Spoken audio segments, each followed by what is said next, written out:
नमस्कार। आकाशवाणी श्री विजयपुरम से प्रस्तुत है प्रादेशिक समाचार।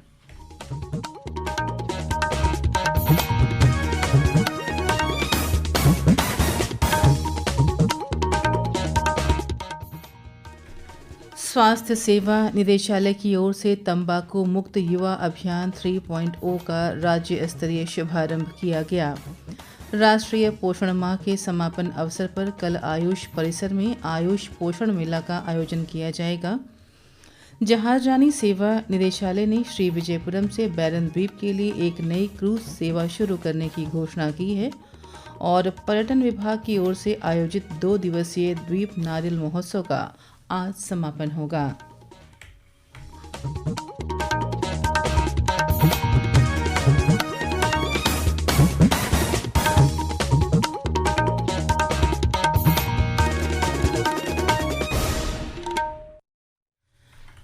सुबह के समाचारों के साथ मैं पूजा सिंह।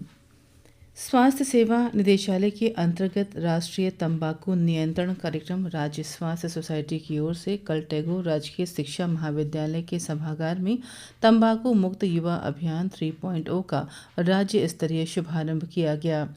कार्यक्रम में स्वास्थ्य सचिव व मिशन निदेशक ऋचा मुख्य अतिथि के रूप में और स्वास्थ्य सेवा निदेशक डॉक्टर सुजा एंटनी विशिष्ट अतिथि के रूप में उपस्थित थीं।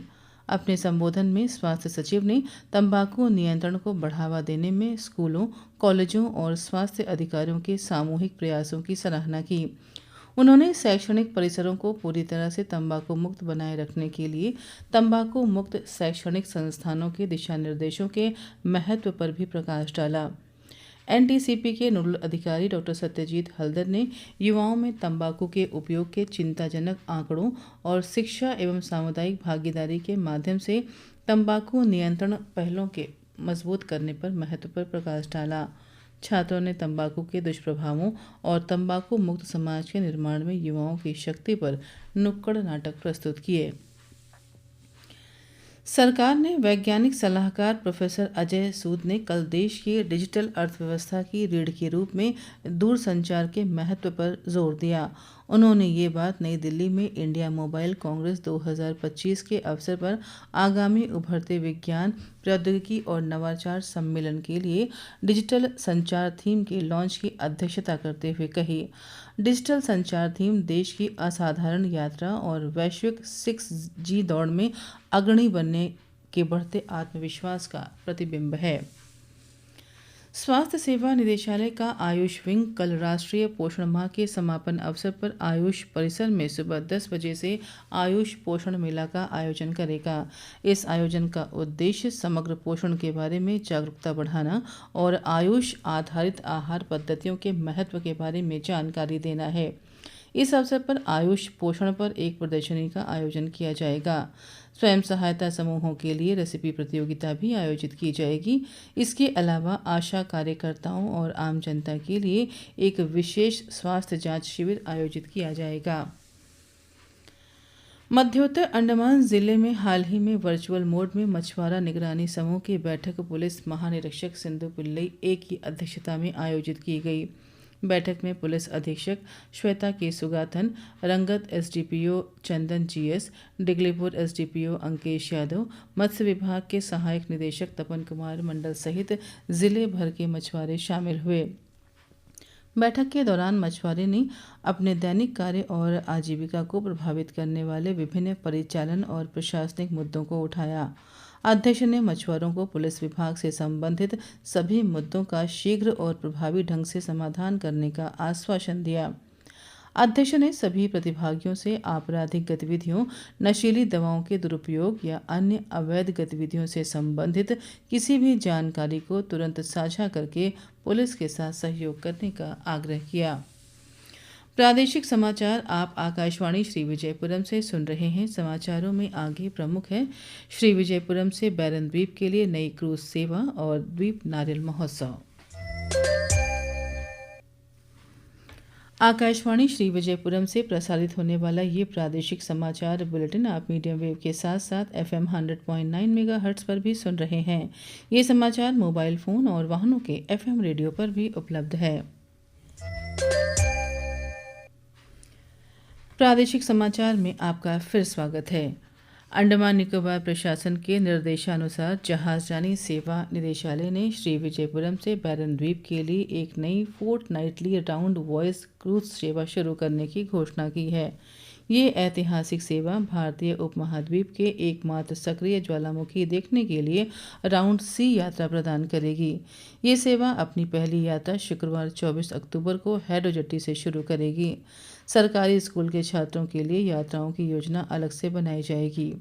इस विशेष यात्रा के लिए टिकट कल से जहाजरानी निदेशालय के ई-टिकटिंग पोर्टल के माध्यम से ऑनलाइन बुक किए जा सकते हैं। इस यात्रा के लिए एक समान किराया होगा। यात्रा के लिए जहाज हैडो जेट्टी से पाक्षिक शुक्रवार को रात 9 बजे छूटेगा और शनिवार शाम 4 बजे वापसी करेगा। यात्रा किराए के अलावा भोजन के लिए प्रति यात्री 2000 रुपये का अतिरिक्त शुल्क लगेगा। यात्रियों को जहाज पर चढ़ने के बाद रिसेप्शन काउंटर से भोजन कूपन खरीदना होगा। पर्यटन विभाग की ओर से नारियल का उत्सव द्वीप समूह की संस्कृति, व्यंजन और शिल्प विषय पर आयोजित 2 दिवसीय द्वीप नारियल महोत्सव का शुभारंभ हुआ। इस अवसर पर पर्यटन आयुक्त सह सचिव चंचल यादव मुख्य अतिथि के रूप में उपस्थित थे। उद्घाटन समारोह में पर्यटन सचिव ज्योति कुमारी, निदेशक विनायक चामड़िया, प्रशासन और विभागों के अन्य वरिष्ठ अधिकारी उपस्थित थे। आयुक्त सह सचिव ने विभिन्न स्टॉलों का दौरा कर प्रत्येक स्टॉल में प्रदर्शित रचनात्मकता और शिल्प कौशल की सराहना की। नारियल आधारित पर्यटन और स्थायी आजीविका को बढ़ाने के उद्देश्य से ये उत्सव एक संवादात्मक और मनोरंजक अनुभव प्रदान करता है। महोत्सव में विविध व्यंजनों और शिल्पों के अलावा विभिन्न प्रतियोगिताएं भी शामिल हैं। इस अवसर पर शिक्षा व खेल विभाग की ओर से बच्चों के लिए खेल गतिविधियां और चित्रकला प्रतियोगिता आयोजित की गई। सामाजिक न्याय एवं अधिकारिता मंत्रालय ने समाज के वंचित वर्गों के छात्रों के शैक्षिक सशक्तिकरण और सामाजिक आर्थिक विकास के लिए राष्ट्रीय प्रवासी छात्रवृत्ति नामक एक योजना शुरू की है। ये योजना अनुसूचित जाति, जनजातियों, भूमिहीन कृषि मजदूरों और पारंपरिक कारीगर समुदायों के निम्न आय वर्ग के छात्रों को मास्टर या पीएचडी डिग्री के लिए विदेशों में शीर्ष 500 क्यूएस विश्वविद्यालय रैंकिंग संस्थानों में उच्च शिक्षा प्राप्त करने में सहायता करती है। इसके लिए उम्मीदवार 24 अक्टूबर तक एनओएस पोर्टल पर अपना आवेदन जमा कर सकते हैं। इसके अलावा पहले ये जमा किए जा चुके आवेदन में सुधार के लिए ये पोर्टल 26 से 29 अक्टूबर तक 4 दिनों के लिए खुला रहेगा। पात्रता मानदंड और अन्य विवरण योजना एनओएस पोर्टल पर उपलब्ध है। स्वास्थ्य सेवा निदेशालय ने राष्ट्रीय स्वास्थ्य मिशन के सहयोग से कल प्राथमिक स्वास्थ्य केंद्र छोलदारी में सर्पदंश विष निवारण एवं नियंत्रण पर 1 दिवसीय कार्यशाला सह प्रशिक्षण कार्यक्रम का आयोजन किया। कार्यक्रम में राज्य नोडल अधिकारी डॉक्टर सुब्रत साहा ने सर्पदंश से होने वाले मृत्यु दर को कम करने में स्वास्थ्य कर्मियों की महत्वपूर्ण भूमिका पर प्रकाश डाला। जिला लोक स्वास्थ्य अधिकारी डॉक्टर राजीव कुमार घोष ने सर्पदंश की शीघ्र पहचान, प्राथमिक उपचार के उपाय और सामुदायिक जागरूकता रणनीतियों जैसे प्रमुख पहलुओं के बारे में जानकारी दी। इस अवसर पर चिकित्सा अधिकारी, सामुदायिक स्वास्थ्य अधिकारी, स्टाफ नर्स सहित आशा और आईसीडीएस कार्यकर्ता शामिल थे। दीनदयाल अंत्योदय योजना, राष्ट्रीय ग्रामीण आजीविका मिशन और सामुदायिक विकास खंड उद्योग विभाग के सहयोग से 10 दिवसीय सिलाई और कढ़ाई प्रशिक्षण कार्यक्रम कल डिगलीपुर में शुरू हुआ। कार्यक्रम का उद्घाटन करते हुए खंड विकास अधिकारी एम राजेंद्र कुमार ने कहा कि इस तरह के कार्यक्रम ग्रामीण महिलाओं को सशक्त बनाने में महत्वपूर्ण भूमिका निभाते हैं। उद्योग संवर्धन अधिकारी आफरीन निसा ने प्रशिक्षण कार्यक्रम के बारे में बताया। इस अवसर पर सभी 30 प्रतिभागियों को प्रशिक्षण किट वितरित किया गया। प्रशिक्षण 21 अक्टूबर तक चलेगा।